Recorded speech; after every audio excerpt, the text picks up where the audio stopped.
It's coming up to mid-August. It's roasting hot again, around about 30 degrees C in the shade, a lot hotter than that in the sun. And I'm going to be honest, I haven't got out fishing very much lately. But I've made a couple of short trips on the royalty fishery. In between, it was getting on for 10 days when I didn't go fishing. And it was noticeable how the river had dropped in that short time. The river has got a lot clearer. The Avon's always been regarded as a clear river, but it really is starting to get like tap water now. And on both of these sessions I fished with hempen tears, kept it very simple, and just dabbled around fishing a few likely swims, hoping for a few roach and dace. Wasn't too bothered about catching monsters, but just to see if I could get one or two net fish, which would be nice. Started off on this swim on the upper pipes, trotting into a slack. Out in mid-river there's a faster gravel run there, and I could see at times a barbel out there of 6 or 7 pounds, and I think there was a decent sea trout laying with it. And it wasn't too long before I started to pick up one or two reasonable roach. They're not especially big, I can swing them in.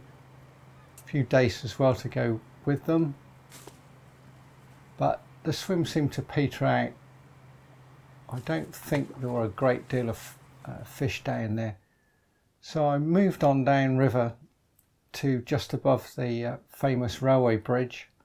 Very noisy swim because you've got fairly frequent trains passing over, and here there's quite a bit of slack surrounded by sort of mud and weed beds and sort of swampy reeds. And the faster water is right across the river, beyond halfway, and under the weed at times out towards the middle I could see some decent bream, but close in just beyond the lilies there were some roach, and it was quite nice to feed up the swim action from both sessions here. But as you can see, look, catching roach fairly steadily for a while. In the second session the swim went dead when I had a sizable pike grabbed hold of a roach and ended up burying itself in the weed, and then the hook pulled out of presumably out of the roach. But in the first session I carried on catching for a while, and it was quite nice sport. And it's good to see that many of the roach on the Avon are in excellent condition. These are young fish, they're fast growing, and probably aided and abetted by the Avon Roach Project. There's roach showing all over the place, and I've seen more roach on the royalty this summer than I did last year.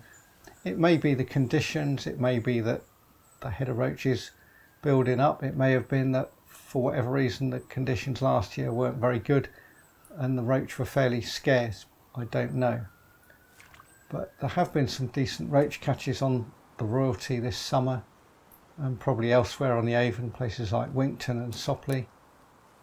But I was alarmed to see the condition of one or two of the roach from one swim I fished, which I'm not showing, where they've been in a very poor quality keep net and basically lost their tails. They were so worn back. They then got infected with a fungal infection, and anyone who was catching roach and they're ending up like that needs to look at their keep net and burn it. No messing around. Stop using a keep net. If you are using a net and they're in excellent condition when they come out, as good as it when they come out as when you put them in, you might not have a problem. But some of these nets are dire. They are absolute death traps as far as roach are concerned. No need for this at all. I really enjoy catching pristine roach. I'm sure a lot of other keen roach anglers do as well. So that's a bit of a down point on my roach fishing this month. I did pick up, like I say, one or two decent roach. I got in the first session, the best one was around about 12 ounces, and in the second session fishing another swim, I had one just about a pound maybe, which was quite nice. And hopefully the weather will cool down soon. It's still a few very hot days due.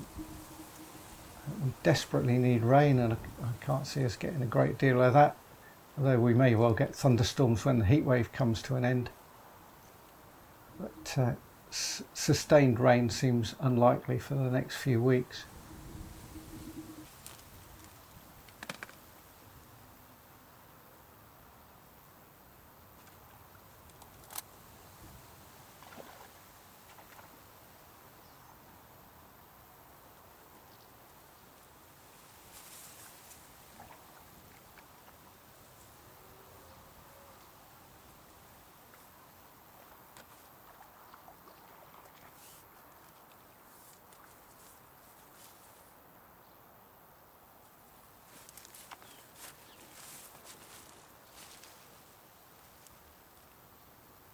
So until next time, it's goodbye for now.